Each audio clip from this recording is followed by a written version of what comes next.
તો લોકસભા ચૂંટણી 2024ને લઈ કોંગ્રેસ દ્વારા ગુજરાતની 3 બેઠકો પર ઉમેદવારના નામો જાહેર કરવામાં આવ્યા છે, જેમાં જૂનાગઢ લોકસભા બેઠક પરથી કોંગ્રેસે હીરાભાઈ જોટવાને મેદાનમાં ઉતાર્યા છે, તો ભાજપના ઉમેદવાર રાજેશ ચુડાસમાને કાંટેકી ટક્કર આપે તેવા આહિર સમાજમાંથી કોંગ્રેસે પોતાના ઉમેદવાર હીરાભાઈ જોટવાને ટિકિટ આપી છે, જેને લઈ હીરાભાઈ જોટવાના સમર્થકો અને કોંગ્રેસ કાર્યકરોમાં ખુશીનું મોજું જોવા મળી રહ્યું છે।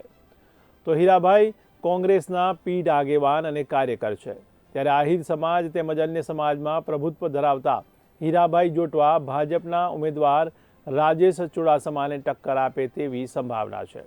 ત્યારે પોતાને ટિકિટ મળતા હીરાભાઈ જોટવાએ કોંગ્રેસ હાઈકમાન્ડનો આભાર વ્યક્ત કર્યો હતો। હા, મને પહેલાં તો મારે પાર્ટીના મોવડીનો આભાર માનું છું। એમનાથી વિશેષ જુનાગઢ પાર્લામેન્ટમાં આવતા લોકો અને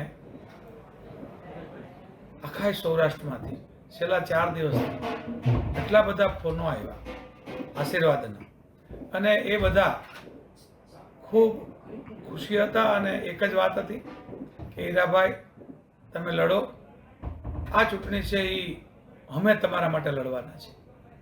અને એટલે જ 101 આગેવાનો એક જ નામ લઈને અમદાવાદ ગયા હતા, સર્વસંમતિથી એક જ નામ ઉપર